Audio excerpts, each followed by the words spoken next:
Okay, welcome guys to another episode of Sneakernomics. Today on Messers Podcast. Today we have someone, a special guest. He's not so special. Okay lah. I mean, to us you're special lah. All our guests are special. Okay, so basically he's not exactly based in Malaysia now, but he was. But anyways, we'll let him decide. So we like to invite, welcome Paul Bernard Xavier, a hoarder, a collector, sneaker collector. In case you don't know, I mean, just stay tuned. You will find out more why we invited him on this segment. Okay, so hi Paul. Say hi. Say hi to the Big wave. Well, woo, yeah. Okay, so Paul, before anything, maybe you should can you just introduce yourself, tell us where you're from, everything like that. All right, so I'm Paul, as you know. I've been introduced. Yeah. I was actually born and raised in a small little town, Kuantan, back in Pahang. Okay. The biggest state, but a small town. Yeah. All my life grew up there, went to high school, nice government school, did all the crazy things. Pretty much everything. And then moved to KL when I was 18. Okay. For uni. Yeah. You know, moving to the Where big did city. you go in uni? I went to Taylor's. Ah, Shout out okay. to all the people in Taylor's who... SS15? No. I went to the fancy Lakeside, so-called the fancy okay. ones. You know, that they just newly opened. Yeah. So I went there did my foundation in business. And then I actually went to help to do my first year of degree. I did my business degree there. Okay. And then I moved on after my first year. I went to Melbourne. All right. Where half of other Malaysians are there too. Yeah, there's a lot of Malaysians that moved there. Yeah, so pretty much in Melbourne right now, based in Melbourne. And Alright. also still studying in Melbourne. So you came down just for holiday or just Christmas season, yes. Christmas. Yeah, okay. so back in- This is filmed before Christmas, yeah. So yeah, okay. Yeah, Anyways. Christmas. Okay, so we're done with that Yep. intro? Okay. So now this is the real reason why we called him over.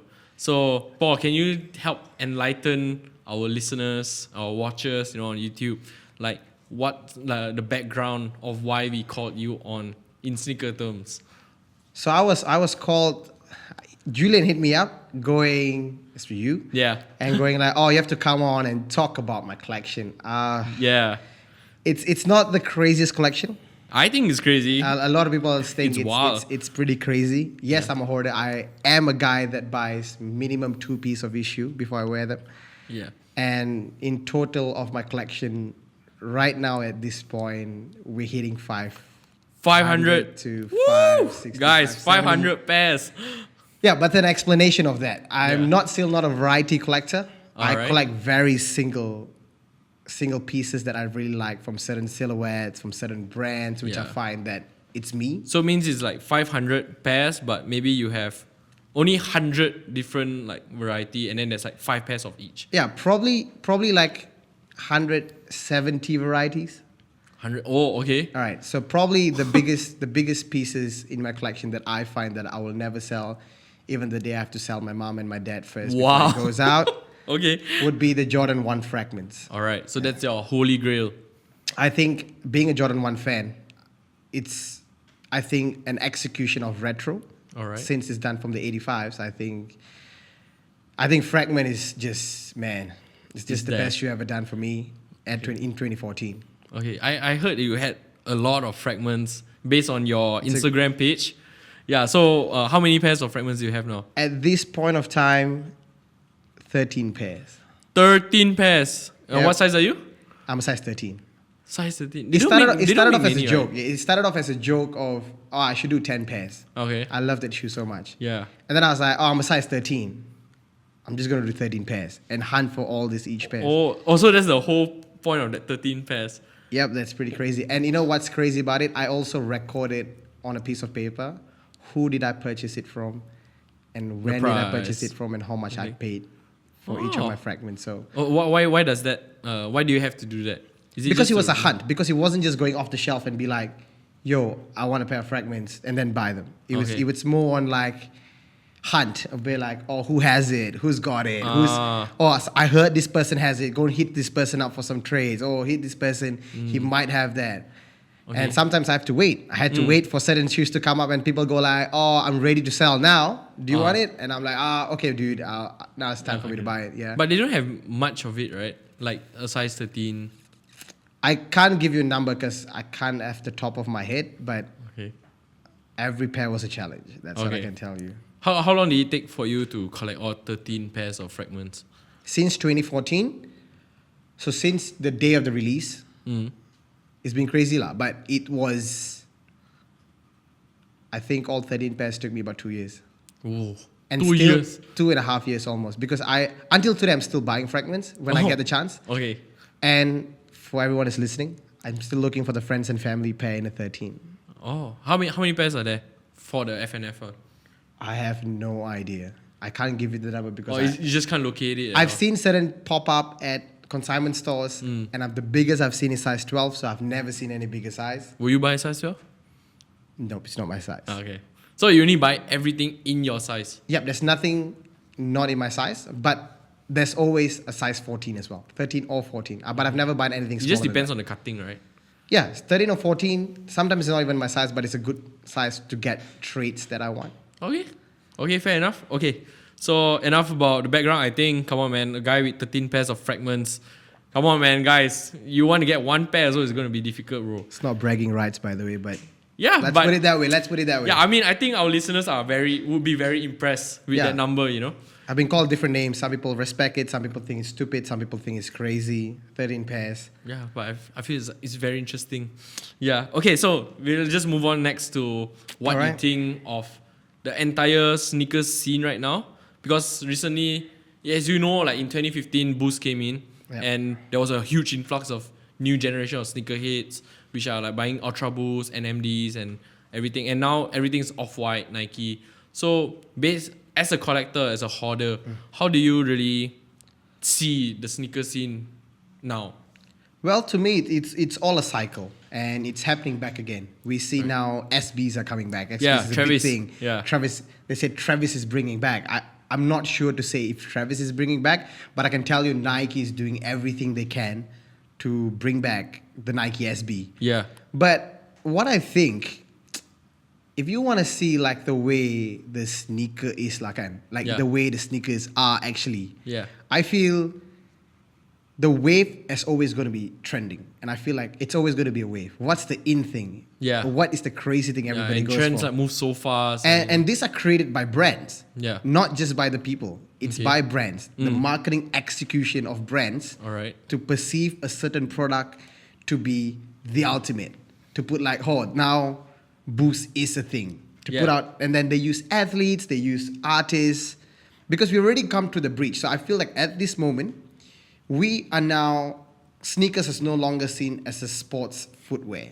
Yeah, now it's everything more casual. Exactly. So last lifestyle-based. time it's gonna be, oh, that's a skate shoe, that's a basketball shoe, that's a football boot, or that's this, that's that, that's that. It's all back to the sports, or like a tennis shoe. Yeah. Like now, Stan Smith is no longer just a tennis shoe. Yeah. Come back to basics. Adidas is perceiving Stan Smith not just being a perfect just a basketball or a Yeah. tennis shoe. Sorry, Stan Smith, Yeah. but it's now being related to Fashion. Fashion. You wear it as a casual white sneaker. Yeah. And then you have like Saint Laurent coming with tennis sneakers, and then you see Gucci doing tennis court sneakers. Yeah. So all this is coming back from an inspiration from the sport. Okay. But I feel now we have already built that bridge together. It's now footwear, sports, Footwear. fashion and casual and lifestyle. And you just combine. They're now coming to the same thing. All right. Now but it's now no it's longer- mostly like focused more on like the lifestyle part, right? Yeah, because that's where you and I can connect. Yeah. Because both of us are not professional basketball players. Yeah. We kind of go like, I don't even hoop. And Yeah. I can't go like, oh, that's a basketball sneaker. I'm going to wear it out to go to the court and play. Yeah, Because yeah, you sure. and I, but both of us do want to feel good and look good. When Yeah, we like dress the up. way you dress Yeah, and everything. that's what you think in your mind, right? Yeah. Like if you want to put on an outfit, you want to go out and say, I want to look fresh. I was watching this, one of these episodes on YouTube, and the guy said, the one reason why I bought so many shoes is because I always want to look fresh.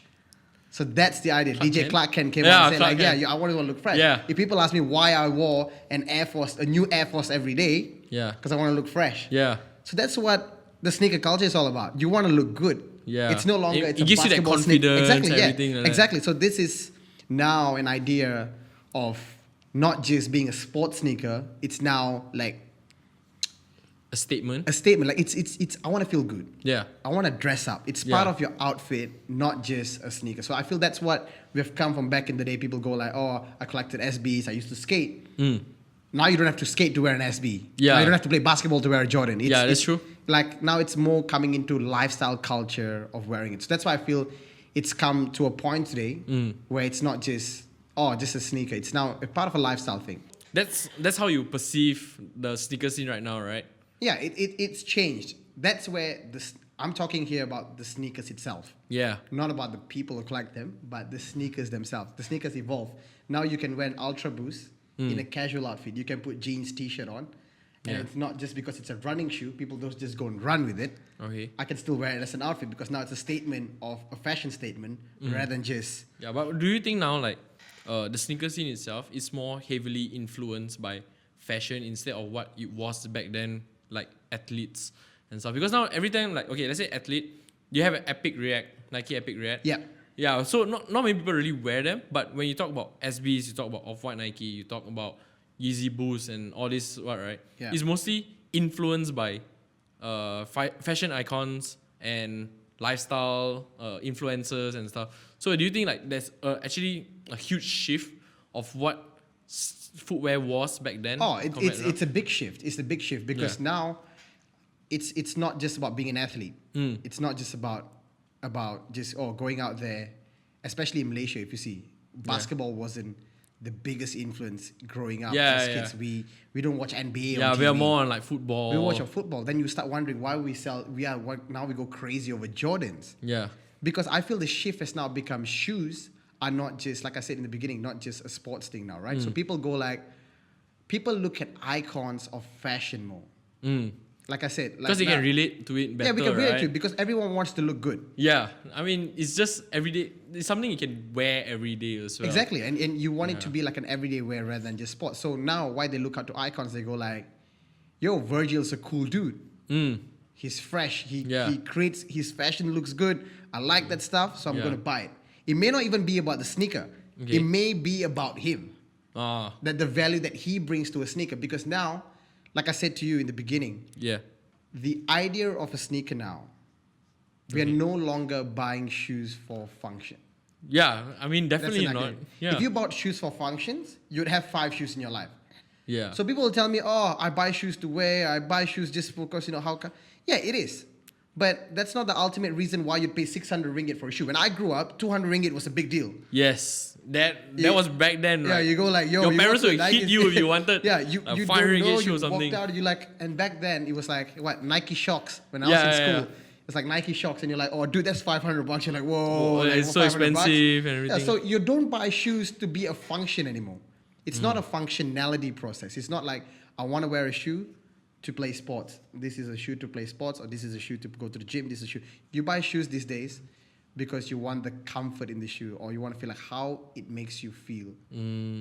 Is that relativity to it? And it all starts when you're young. You know, when you're young, when you look at artists, you go like, "Yo, that guy has those shoes." Yeah, it's like, hey, nice That guy shoes, looks man. fresh. Like, where do you buy it from or something? It's like all that because you know why? When you were a kid, that's all. It's your biggest problem. Yeah. Yo, what's the freshest shoes? Yo, I got a PlayStation. Yo, I got but this. you never have enough to buy all of you it. never got because your shortage of finance has made you appreciate it like crazy when you were young. Even more, right? Exactly. So it comes from different background of why you want to purchase a sneaker. It may be like because I saw someone wear it when I was young. I was like, "Yo, that's fresh. I want to get it when I grow up." Like when I grow up and you see the sneaker again, you remember the nostalgic feeling like when I was the kid, I wanted it. Yeah. Like I want that shoe so like, bad. I wanted that to go for this Exactly, or something man. like that, right? Like graduation, like these days people buy Air Max, like Yeezy 2s, and then they're like, "Oh, I bought this for my graduation and stuff." Yeah, so right? this is like milestone for people now when they go like, "Yo, I bought this." It may not be the same value to you, but it has been to me. Yeah. Like it's like certain shoes that may sit on shelves, it'll be like, to me, maybe like, "Yo, when I was young, I wanted that shoe so bad." It's like their own story applied to that. Exactly. So that's the personal value that comes into sneakers. But that's the big thing I feel in sneaker game today. People get very offended on what they buy. People get offended on other people's purchases. Okay, wait. Like try to give an example. we have a lot of different kind of sneakerheads, right? Yeah, there's a lot. Yeah, and I've seen people go out calling themselves OG. I'm the guy who was there from the beginning. Yes. You know, like I'm the guy who collected back in the day. Yeah. The biggest thing I hear from that, this the Exhibit A sneakerheads, right? Back in the day, I used to just walk in the shop and you sit on shelves and I copped it. I was like, cool story. Yeah. That's good for you. Yeah, I mean, that was your time, you know? Exactly. So that's the good number for you. one kind of sneakerheads. Yeah. The number two kind of sneakerheads would go like, what's the in thing now? Hype. Yeah. Hype beast? Yeah. Hype beast, we'll get to that. All right, okay. Hype we'll get to beast, that. whatever. Okay, cool. These guys are going like, what's fresh? What's out there? What's cool? Because end of the day, right? The idea of fashion is all about confidence. Yeah. Okay. Fashion, your fashion sense is an identity for yourself. The way you express yourself, right? And it gives you that confidence when you go out because you're portraying who you are, right?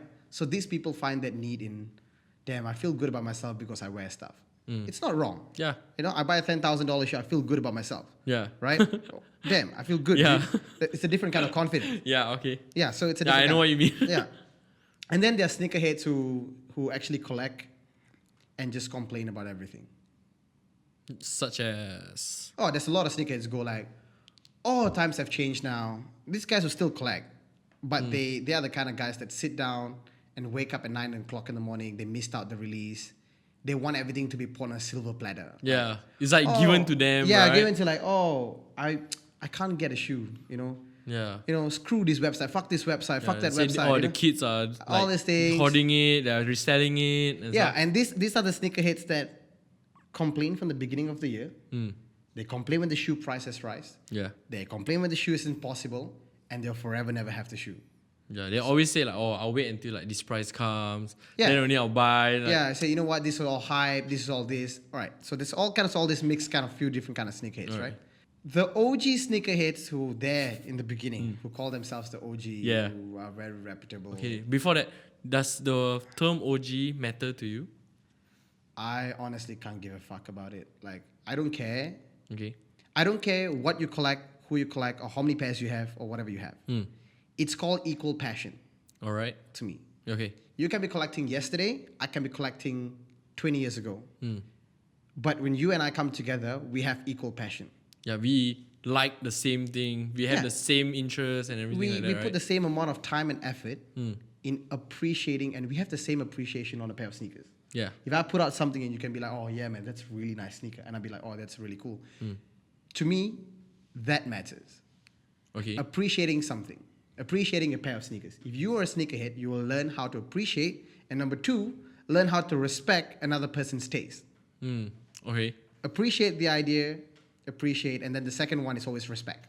Yeah. If you have that, that's all that matters to me as a sneakerhead. I don't care if you are an OG, you are Yeah. a new collector, you're whatever. Yeah. So wait, could you elaborate more on the respect part? Like, Oh, this Yeah. is a very fucking interesting topic. Like, I want to talk about this because today we are so fast to condemn people on taste. that's actually very true. It's just like, oh, these are bricks. Like, why are you buying it? Okay, That kind of thing, very right? simple. Like two different types, all right? So the guys who go like, what the fuck is these shoes? Oh, I don't see this. I don't get that. I don't know why it's like this. It looks so horrible. Look at the colors. Yeah. And my simple answer is, if it's not for you, Then just move on. there's like 7 billion people in the world. A brand cannot just create per person for what you like. You got to look at the consumer. So there's a different segments of market. Every month, every week, we're getting releases. Yeah. So for me, I feel, especially when something is put out, right? Yeah. If it's not for you, I think people are not respecting other people's Taste. taste and opinions on things. People are so fast to convince other people what they like is supposed to be what everyone likes. Do you have a sneaker that you bought that someone condemned you for? Oh no, actually today I was having a very good conversation with someone. The Alealimay is Yeah. dropping the second one. Yeah, the one with the fur Exactly. and stuff, right? Yeah. All right. So a lot of people go like, what the hell? That looks like a rock on a shoe. That looks this, blah, blah, blah. And I go like, you don't know Alealimay's story. That is an interpretation of her into a pair of sneakers. Okay. You may not like it. The people who follow her story, it's for the people she knows, for the people who come up with her, the people who understood her story would understand why that sneaker. So it was based on a Viotech SB actually. Yeah. Right? It was went from what's the Viotech SB? No, it's a dunk, right? It's a dunk. The yeah. one that Virgil recently like posted and then High Snob IT said it was a new I can't really collab. get the exact name for it. So I was just like, so that was an inspiration out of something that you bring out to the table. So people go like blah, blah, blah, blah, blah. And I go like, if it's not for you, just move on. This is a creation of someone. If it's not worth your money, move on. Yeah. Right? But we saw the same scenario happen to Mazian. Oh, it looks like a dad shoe. What the fuck is this? Oh yeah, back then it was just like 3,000 ringgit and stuff. Now it's like now it's grail. Everybody's grails. Now all of a sudden people go like, oh yo, that's the shoe of the year. And I go like, wait a minute. Yeah, didn't you just diss this that day? Yeah. Then there's a different group of people. So I feel like we out there need to start, if it's not for you, just move on. Appreciate it. Okay. Like just go like, just respect it. Sorry, not appreciate it, respect it. Go like, it's not your thing. Yeah. You have your identity in collecting. You have your style of picking out what shoes you like. Let it be that. Okay. Let it be that shoe. So for me, that is the key element of like actually being respecting. In the sneaker culture itself. Oh yeah. And I see that every day. Yeah, every day. I mean, it's a very common thing. Disrespecting. All these keyboard warriors go out there. Oh, this looks like shit. That looks like shit. But bro, you're not in the design team. If you were that good at designing and condemning this, you wouldn't be Why aren't you designing? Yeah. Very simple. Yeah, so that's a perspective that you can all get if you're listening to this.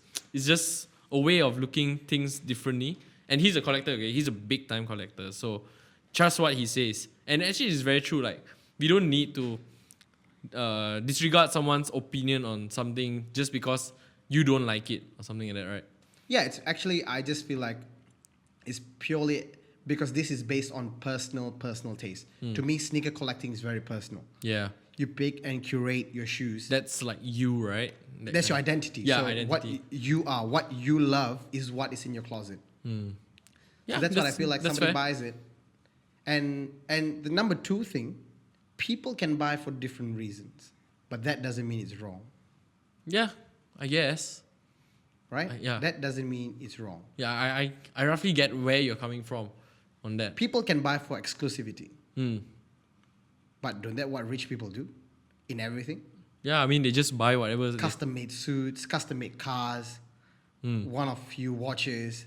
It works in everything. We as human beings always want to feel special. Yeah. That's a human nature. Whatever it is, if somebody says, dude, you have actually, this car will be done for you 1 out of 2 in the world. You feel, I feel special, dude. Like, if I can like, get out of that, 7 billion people, you're like I'm one like of 2 two people who actually own this shit. Like, it's actually a special thing to you. Yeah. Right? So I feel it's human nature to actually have the exclusive. Yeah. When you reach a certain economical level in life, Yeah. you start going for exclusivity. The rarest From stuff. paintings to watches. So it's not wrong. It's not wrong to buy for exclusivity. Not wrong at all. You see the biggest collectors, because they appreciate the exclusivity, Yeah. they appreciate a pair of sneakers. So it's very personally valued. Yeah. And number 2, you can actually buy for the reason because you just purely love it. Yeah. It's just like, oh, I see this shoe off the shelves. Because I have some friends who don't give a shit about sneakers, right? Yeah. Hit me up like, yo, bro, I was on this complex thing. Where the fuck do I get those? I need those shit, dude. Like, they look really, really fire. They just see and they just love it in one, like the first And my sight, friends assume that I could just magically get it out for them and magically get this piece of Yeah, them. that's usually the case. Yeah, they're like, oh, you're the sneaker guy. Just help me get it, all right? Yeah. And I'm like, all right, we'll see. And then the third thing is and this is my favorite part of when people buy, it's when they actually appreciate the sneaker, they appreciate the creator, they appreciate the idea, they appreciate the item, and they go like, this is not just a pair of sneakers. This is actually a creative idea expressed on a sneaker. Yeah. So basically, all the thought process and everything, it's all gone into the sneaker, right? Yeah, exactly. And that's the end product. Exactly. That is when I talk about appreciation. You go like, even if it's Virgil, the Jordan 1 was never torn apart and reconstructed in an idea of how it'll look deconstructed and how it would reimagine. a shoe that's been over 30 years being produced. And that was the idea. That he had, right? That was the idea he had. So you are buying that idea. Yeah, I mean, like, that whole collection was actually pretty good. Yeah, and you go like reimagining a sneaker. In the 30 years or more than that, when the Jordan 1s has been in the industry, in the market, nobody has had the idea to deconstruct it and be like, piece by piece. And they make it look like a prototype and this kind of things, right? Exactly, because the idea when Virgil was doing, the ethos of the whole collection was the process of making the shoe. It's not the end product. Because all we see is the end product. But Virgil wanted to bring the process, how it is like when it's almost done. Yeah, they had a PDF file and everything showing like they went like he just ripped it off and just pasted it there and there. Yeah, and that's the idea that he wanted to bring, which is the process of. So if I can appreciate that, then I would buy it. Simple. Exactly, and that I think that's where I would like to fall in, and I would like to think of myself is like I would love to appreciate all this. As a sneaker collector. Yeah, as a sneaker collector, why collabs are very. I really appreciate a lot of collabs because without the collabs, sometimes shoes are just on shelf. You don't know what process we went through. But when it comes to collab, most of the time shoes are explained through the process. Yeah, the like story. Alealimay, you can see Fujiwara with Fragment. You can see Chris Gibbs with the Unions. Yeah. The whole paper that came in with the paper showed all the design process, right? Who was in the meeting. If you are part of the process, if you are watching the story, that's what you're buying because that's what makes collabs so special. That's what makes collabs really hyped up because that is the element of it. That's the element of it. You're buying that creative idea. You're like buying part that of story. the journey with the concept and everything. Because you know what? Now the shoe has meaning to you. Yeah. That is meaningful. So that creates this culture like, oh, that's it. I know what's made of. I know what's the process that went through. This describes the person. And this is it. Yeah, right? and you can level yourself with the values. You can appreciate and you can respect the values, and you go like, I understand greatness. It's how people look at Michael Jordan. You see greatness. Yeah. And you're like, if you wore the shoes, I can be like respect Mike. that. Right? Yeah, be like Mike. Yeah. That is single-handedly the craziest thing you would hear because that's the idea of it. That's greatness. Yeah. Even as not a basketball fan, or anyone you can ask on the street. Yo, you know Michael Jordan? Yeah, he's the really good basketball player. Yeah, basketball player. Yeah, people can tell you that because you know what? You cannot hide greatness. It's out there, right? Yeah, greatness is actually a value. Okay. Greatness is actually value. So people, that's why you see great athletes collaborate together or great athletes come together and they're like, they have the same attitude, the same culture because that's greatness. And that's what and we try to achieve greatness and we feel like we share the same values as that person and that's what we buy. And that makes it really meaningful to us.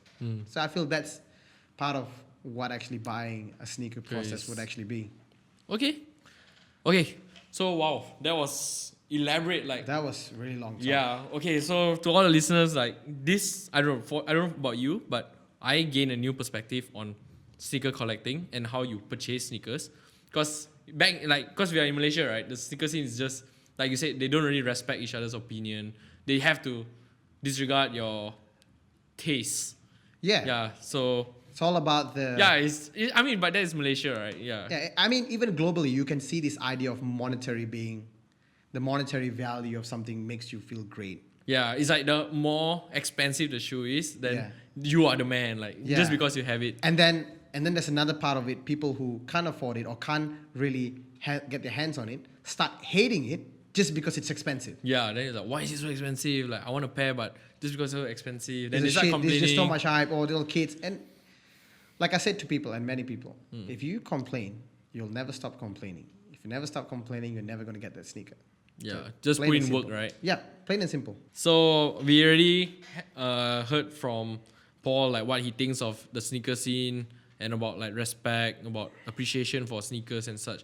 Okay, anyways, like we'll just move on to the next question. So as a hoarder, right, how do you determine what sneaker is good and what's bad? Well, I've changed my mind many times. There's times where I go like, there are two different things I see, the way I see sneakers. There are some shoes, they are great as a shoe. All right. You see it without an outfit, you go like, that's a great shoe. I like the colorways, I like the silhouette, I probably like. And then there are shoes where you put on and you feel great. All right. Do you have a example for that? Big example. Wait, let me have a think. What I actually thought that was actually like changed my mind. I think the biggest one would be the MX1 Masters. All right. MX1 Masters. I find the first reason I went like, why would you put all the shoes together? Just makes no sense. Yeah. Like, why would you want to collaborate after you made amazing collection? It's kind of weird. Like the materials make sense. Yeah, but then when I got it in hand, I was just like, man, because the release was Masters and Elephants in 2017 released at the same time. Yeah. So everybody went for that Elephants. Everyone was like, oh, MX1 got OG Elephant. and all. Yeah, this is like the best retro ever made. Yeah. But to me, when I got the Masters, I suddenly going like, yo, this... You're sleeping on this. I changed my mind on this. Like, this is actually some really, really, really good shoes. Like, I really, really like it. And I was just like, 100% I would put my mind to it. And I was like, oh, yes, I'm definitely going to get it. And got a couple So everyone moved towards the Atmos Elephant, right? Because there was hype, right? Yeah. And then there was Masters that also released at the same time. Oh, yeah. Yeah, because it was a new thing, right? So everyone was just trying to aim for the Elephant instead. Yeah, because people were like, that was the main reason. Yeah, that was hype, Day, right? That was MX Day. Yeah. Everyone was like waiting. All this, even the OG collectors were like, oh, yo, after 10 years. Yeah, it's finally out again. Yeah, because that was, if I'm not mistaken, that was the first few years when Nike allowed you to vote for the next year. Yeah. Because the first year was the Safaris in 2016. Yeah. Yeah, the 2015 you could vote, and then 2016 they did came it. out. And then 2016 you voted to retro, and then they did it on the 2017. So that was the year that it was big for Nike as well to coming out. So people were like really concentrated on being a shoe. So back to your question on how do I pick what's nice? Yeah. I think honestly, like what actually looks fresh, like what actually looks good. So it's just by sight that you see, oh, this shoe looks nice. So that's the one that you were... Sometimes it's like too long you look at it, you start liking it even more, or too much you look at it. It grows on you. Yeah, it grows on you. Like it does. So certain shoes when go like, I was like, oh, I would just want it. And I really, really, really want it. And I was like, and then you go like, yeah, that'll be like a great, great shoe to want to have. And then you'll be like, put it on the outfit, you're like, man, this is the shoe I want to wear. Because I think also we are always exposed to new fashion styles. Yeah. So like how dad shoes has come into fashion, and you like the the first bulky expression shoes will be like, yo, what, this is whack. Yeah. And now probably the everyday shoe that I wear is a Yeezy 700. And I go like, that's actually a shoe that goes with my outfit all the time. It's And you go easy like, to match, it's easy right? to match anything, it's easy to wear. So that I feel like that's how I look at my sneaker, that how it looks. And I can't determine just going like, that's my shoe I want, or that's the shoe I want. So it takes some time lah. It takes, and sometimes it gets to you. Sometimes you just go like, after a while you go like, I'm never gonna wear it. Like Vapor Max, I'll never wear it. Oh, why? Personal opinion, Bad shoe. I just think it's horrible. Okay. Anyways, because like coming back to what you said just now about the Elephant and the Masters, right? So Elephant was like, there was hype behind it, and they released it. All the OG collectors are coming out and stuff. So that leads to my next question actually. Like, so does hype actually affect your sneaker purchases, and why? If yes or no? I feel any sneakerhead or anyone would lie to you if hype never made a difference in it. Okay. It's bottom line bullshit if somebody tells me I don't look at hype at all. Sneaker culture was created based on hype. Doubt me, ask Jeff Staple. All right. Okay. Fighting in front of his store. Remember when the pigeon dunks fell? Yeah. They had right? riot. They had to shut down. That's all same people going for the crazy shoe, and then a bunch of people out there go like, oh, yo, why is this shoe so crazy? Yeah. Right? So hype has always been in the sneaker culture. That's the reason. The reason why we have a culture and we have a community is because of the hype. Okay. It's because of the hype. And I just want to like clarify this issue, my personal opinion. Yeah, okay. Hype is not Bring a it on. negative thing. Everybody blames, like makes hype look, oh, it's hype, it's just too hype, it's just too hype, it's just too hype. I hear this all the time. It's good marketing, right? Like, Actually. it's hype, it's hype, it's hype. So what's wrong with hype, right? It's crazy. I think they just relate it more to the prices because I mean, we have hype on desserts. Yeah. Hype on restaurants. Yeah, that's true. And everybody's like, Like oh, that the restaurant's food amazing, and dude. Yo, that's nasi lemak is the best in town. Or this is that. And people start arguing. That's Yeah. not a problem now. But when it comes to sneakers, people are like, oh, it's just hype. It's just hype. Oh, that's why the price is like that and stuff. See, They blame it on hype. Nike puts out the same retail for the pairs. Fluctuation comes, but the retail are all almost the same. Yeah. Retail doesn't make a big difference. Jordan brand It's just like plus will minus. go like 20 bucks, 30 bucks over like USD. Yeah. What retail prices are. The resale is what it is. So that is a hype creating, and that's hype created on culture, right? So why is hype a bad thing when that is the reason that gets you excited? Yeah. Let's say Nike and Adidas and most other sneaker brands, Yeah. they die to create this hype for their business. Yeah, of course it runs sales, right? Yeah, it gives runs you sales. numbers. Yeah. Exactly.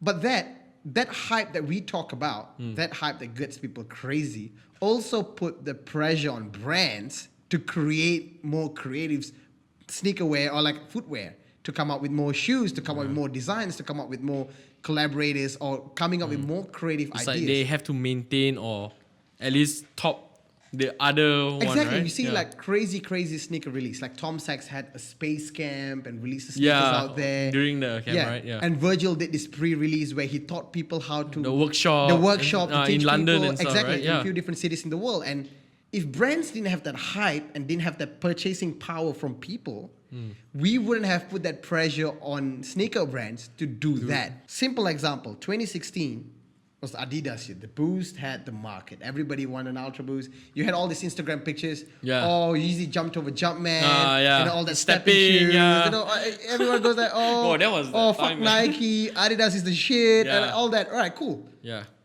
And now come 2018 and 2017, Nike goes out with Virgil, Travis Scott, go all out to create. So when that hype on Adidas was, it put that pressure on Nike to create. Yeah, because they was already so strong, right? Like Nike was really like dropping Exactly. and We, with this hype that we have, we bring the competition to the brands. And when we bring the competition, they get more competitive. When they get more competitive, they create more. Who would have thought 5 years ago Virgil will get a collection? A guy who's in fashion design, Yeah. sitting down a Chicago boy, barely skating and just doing nothing. yeah, and he just puts in his like architecture background into the shoe and stuff. Exactly, bringing creative ideas. So I feel like fuck these people who actually say, oh, this is just all hype, and then say, oh, fuck, you're just buying for hype. But he's not buying with your money. So why do you worry? Yeah, that's true. It's very simple. So I tell people, hype isn't really a bad thing. It keeps you like It keeps the me people excited. wanting, yeah. It keeps me. I find it really crazy when I sometimes go see younger kids back in Australia camping out through 3 days on shoes. I go like, yo, this is bringing back the culture. People go like, you see people walking down the street like, what are you guys lining up for? What are you guys doing this for? Why are you guys doing that? That I think is actually an amazing thing because you know why? In that hype is the reason why I've met so many people in this world who share the same passion. Okay. So because when you meet people at lineups, right now Yeah. it's limited. You meet people at lineups, you meet people at online, you got people selling, buying. I mean, they're there for the same reason. yeah, you got all are, these right? Facebook groups and going out, Yeah. and you're like, oh, I'm talking to these people. I have friends, especially some guys in Germany, who I've never met, and we've been the closest friends. Like I would trust them with my firstborn kind of guys. So Oh. I think hype have brought this culture, has curated The this culture, community and lah. actually brought this community together because it's not just. Because if we don't, because of hype, we don't buy for functionality anymore. Yeah. That's the reason why we have a collection now. Yeah. Who would have thought without the hype, we would never have a sneaker collection because people would be like, I'll just buy shoes. What the hell? Yeah. Because you don't have people collecting spoon and forks or Yeah. plates. I mean, there are like but certain just, things. yeah, but it's not like just- as commercialized. Yeah, right? yeah. It's So just when a it is, thing, that's why yeah. it creates a community. That's why I feel like, hey, like this hype It's and the good. mythical idea of like all this idea of talking about hype, about hype is bad, and make it look really negative. I feel hype is the reason why we have the culture. I mean, people may disagree. OG8s may go out and say, it ruined the culture. Yeah, because I can't buy shoes. Everything's so But expensive. this generation hype has created the next generation of sneaker collectors. Because one day we're going to get old. Yeah, and is they gonna will be- be us, right? Yeah, exactly my Yeah. point. So I feel that's my idea on hype. And I feel hype isn't a problem. If it's Okay. too much for you, Get up. just Just do you. just buy you. Just buy whatever you like. Nobody's forcing you into getting anything that you don't want, right? Yeah, that's true. I mean, it's not even your money, right? Yeah, like you said just now. Yeah. Okay. So that's Paul's take on hype, which is, it's actually very true. Like hype is the one that gets the business running, especially for brands. Like you said, it makes them more competitive. They have to bring out new stuff and all. Yeah, that's all like true. I mean, if you're watching this or anything, just comment down below and let us know what you actually think of his opinion. I mean, don't get mad at him. We will put his Instagram. Oh, please, down there. please hit me up on Instagram. Yeah, if you don't agree, find me. Yeah, you can actually go and DM him and just like try to ask him more about what he means by his opinion and stuff. Because this podcast, it can't be too long. So yeah, I mean, we just give you a top line idea and actually quite a lot of elaboration already. Yep. Okay. Anyways, so moving on. Let's talk more about your sneakers, because you are, I mean, to me, you are a big time collector, right? Wow. And like you have some stuff that I've seen in your collection. It's beyond whatever some people can even reach or see, or even be in contact of the person that owns it. So how do you find your sneakers, especially like all these rare pairs and stuff? I just think is relationships. I think it's building relationship. It doesn't happen overnight. I never got the craziest pairs I've ever owned in my collection just by, let's go on StockX. Cool, let's put a bid. It's never been about money, because some stuff that I've tried to find, even if you have money, you can't find. Yeah, true. Like certain things that I have in my collection. Yeah, that which I we choose cannot not to say. Yeah, we can't say it. I can't go out there in the industry and be like, oh, yo, dude, I have 20,000, 30,000. Yes, money buys you it, but it's also the people that you meet. So I feel like throughout my life of collecting sneakers, I've really gone out and make connections with people and make friendships. It starts off with friendships, and it starts off to be a cycle of you finding what you want. So I go out, you make friends with anyone. I've been friends with people the 17-year-old kid who lines up at the shop to get the shoes, and people who own like thousands of sneakers, who own like crazy. So I just feel like when you go out there and build this relationship with everyone who shares the same passion, it rolls. It comes somehow one way or another. And I feel like you just help out people when they need simple help. Probably like, oh, yo, dude, can you just help me? Because you're in Melbourne, can you help me just pick up and ship this out? Oh, okay. Little efforts like that has built me a relationship with some crazy people who got me some crazy things. Okay. And I had even people that I've never met in my life go like, yo, I'm shipping you this. Oh. Enjoy. That's wow. it.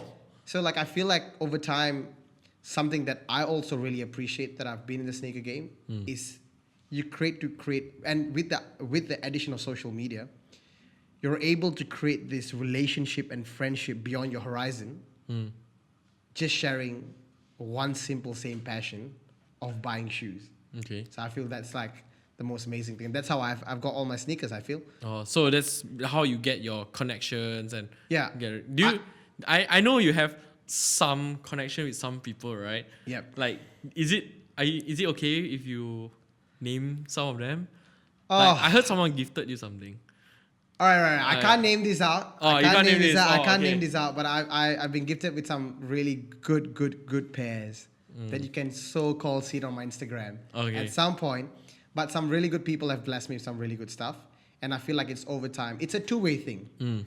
It's always a two-way thing, and I feel like I do my best to not just ask for effort, to actually go out and give my effort to people first. Yeah. And yeah, so one of the craziest ways to like come up with some really good stuff, and I feel, and it's been great. Yeah, that's how actually I get my sneakers. Okay, guys, you see, like the way he gets sneakers is to the point. You never reveal your plug. Yeah, I don't have a plug. Okay. I mean, that's what they all say, man. Okay, so anyways, let's just move on. Okay, so what brands do you collect and why? So my collection, it's always been Nike. Okay. I do have Adidas in my collection, but it's always been solely from Nike. Yeah. And the origin always begin with football boots. Yeah. You started from football boots, right? So when you're young, you buy football boots. Yeah. You're either a Nike guy or you're an Adidas guy. It's still an argument today in the court. Like, what's the best shoes? What's the best futsal shoes, football boots? It's either Nike or Adidas. So I started off with with Nike and always been a Nike guy. So there is almost 90% of my collection is Nike. Yeah, I do have a couple of Asics, which I've been recently blessed with from Germany, which is insanely blessed. Germany. Yeah. If we you have the orange core. Yes. I've been hunting these for a while, and you got a special box? Yep. So this is recently just happened 2 days ago. Nice. Some people have blessed me, so I'm really glad to have that in the collection. Damn, man. So that's been a few curated different collections. Okay, so mostly 90% Nike, some Adidas, and A6. Yep. Do you like Saucony or all these kind? I'm not really big of a runner guy, so it's more like, for me, it's more on Jordans and also certain different types of runners, but not into very detail like Saucony. Or not very training, like trainers. Yeah, not so full on trainers. Yeah, so it has to be more casual. Yeah, based, so for me, it's more like I said, like it's more fashion pieces on putting it on in an outfit. So I feel that's where I spend my money on. All right. So name your top 3 sneakers in your current sneaker collection, and name top 3 pairs that you're seeking right now. Top 3 pairs that I'm seeking right now. Yeah. Top 3 pairs. All right, let's start with the top 3 sneakers ever in my collection that I really love. I think number 1 would be Fragments. Okay. Jordan 1 Fragments. I just love that shoe, every bit of it, every piece of it. And I think that's just an amazingly created shoe. And yeah, that'll be the top. The running 2 spots is a very, very tricky. Why? Is it because some can't be named? Or Yeah, some I don't want to be naming out certain shoes that I have, but what I can tell. Should we go for this year, or do I go in lane? No, like throughout the years that you've been collecting, right. like what? I think, Fragment is definitely number 1. With 13 pairs, yes, of course. Yes, number 2, I think one of the best created shoes down to detail has to be Mars Yards. All right. I think that is something I wear every day back. I don't clean it. I just wear my Mars Yards. But you have like 7 pairs, right? That's myth. I don't know where you heard that. Oh. But yeah, I have a pair that I wear. Absolutely. And the last pair, I think I can never not deny the pair that I actually really, really like. I think actually would be the Black Cement 3s. I think a Black Cement 3 is just an absolutely brilliant shoe that I want to wear anyway. Is it because it's very easy to match, or is it more like the story, or like the color blocking? No, I just feel like the 3 silhouette, it's not just my favorite. It's not been my favorite, but I just feel like the elephant print on the Jordan 3s, just that whole silhouette of the shoe with the Nike just Air. on point. I think something that you just can't explain. I just feel like everything just clicked in. And something that I just really, really, really love. I think this is the Jordan 3 Black Cements. Okay. So what about the top 3 shoes that you're seeking right now? Top 3 shoes that I would love to have at the moment. Yeah. I think number 1 is the Friends and Family Fragments. I've hunted everywhere I know, asked a few people I know. I've seen a size 12 on round 2 for 4,000 US. That's not too bad, right? For a FNF fragment. Yeah, there's a myth saying that there was one pair that was sitting. People thought it was fake. It was sitting on Flight Club for 1,000 a long time ago for a size 9. What? Yeah, and everybody thought it was fake. Because it was a black stamp, Yeah, is so it? everybody thought it was like, not real or whatever. And it got sold. Somebody told me that, but I don't know how true that was. And number 2, one more I'm chasing. I think right now I would be chasing. Oh, this is tough. What I'm chasing. I would actually be ready to buy at this very moment the Miami pack, the Art Basel. Oh, the Soulfly? The Soulfly. The this year one? Yeah, so I think that would be something I'll be chasing. Do you like it? Like personally? Like with that colorway? I like it, but I don't love it. I just think, I think it's a great shoe, but I don't think it's the ultimate, but I would chase it to have it in my collection because I do own the last year's Art Basel, which is one of my ultimate. Dude, the rasping in the igloo was nice, man. Everybody slept on it in the beginning. Yeah. And then now it just went crazy, everybody man. went crazy. So that'll be, and finally what I'll be chasing in my collection for the last pair that you think I would be chasing. I think actually whoever has it for sale, I need the Air Fear of God, but in the light bone colorway. Okay. I need that in the US 13. All right. Still hunting for those. I think I might have some friends that could hook you up. Yeah. But I'm just not sure about the pricing. But okay, why the FOG? I think the Air Fear of God, it's going to be history Nike. Not everybody gets their own silhouette. Okay. I just feel It's Air how Fear like of God- Waterspoon has his one MX 197. Oh, but right? that's still a shoe that already exists. Oh, you mean he created it That's from just scratch? a hybrid. So Air Fear of God, even Virgil never got it, Fujiwara never got it. Nobody actually got their own silhouette. Okay. So Okay, I feel I get Air you. Fear of God. Oh, in it's gonna be a 5 years, historical piece, It's history for Jerry, it's history for Nike, it's history for the whole brand to give someone a brand new silhouette and not just a collab, but to create. Something new. So that's pretty much. Okay, so I mean, if you have something that he wants, hit him up. We put his Instagram handle in the Anything in the US 13. in the description. Okay, so last one before we sign off. Who are some collectors that you look up to and why? I don't have collectors that I look up to. I think Alright. I feel they're all the equal passion. But people that I feel that has style icons that actually I feel like, oh yes, I would love to be like joining into them and see them as an inspiration. Is Easy Otabo. He is an amazing fashion icon. I feel like his style, he's also now the creative of Infinite Archives, his own brand. Okay. And I think that is actually one person, if you ask me, I look up to what I wear and how he styles himself, the combination. I think he's the one I look up to. The only one. Pretty much. Yeah. I think that's the only thing I think that you can't have too many fashion influences. All right. So I have like one fashion influences. That's like that one that you can relate most. Yeah, exactly. So someone that closely I can relate to, that's where I want to be. Okay, yeah, that's actually very fair. Yeah. Yeah, I mean, we could have named like every single, collector and stuff. Okay, so before we sign off, we'd like to thank Paul for coming over. Hey, thanks guys for having me. Yeah. Thank you for having me. Yeah, I hope you guys gain a new perspective on hype, on how you purchase sneakers, on how you appreciate sneakers. From now onwards, after you hear this probably 1 hour length, podcast, It's pretty long. Yeah, but it's a perspective you don't really hear every day, especially in Malaysia, man. Yeah, okay. Anyways, yeah. Any last, any shout out to anyone or anything? Oh, no shout outs to anyone. They're not getting it. No, I'm just joking. Yeah, but thank you guys. Thank you like everyone here, from the sound man to the cameraman to you guys for having me around and putting the time and effort. Yeah, sure, man. I mean, it's really thanks for coming over, man. Humbling opportunity to be here with you guys. Yeah, okay. That's about it. Okay, if you like it, click like, give it a like, don't dislike it. Comment what you think about what Paul said about hype and everything. Yeah, share your opinions. Please Yeah, share your opinions. We're going to put his Instagram handle down there. It's Paul Bernard Xavier. Yeah, so, yeah, that's about it. Okay, see you guys on the next episode. This is episode 3 with Paul Bernard Xavier. All right. Thanks, thank guys. you.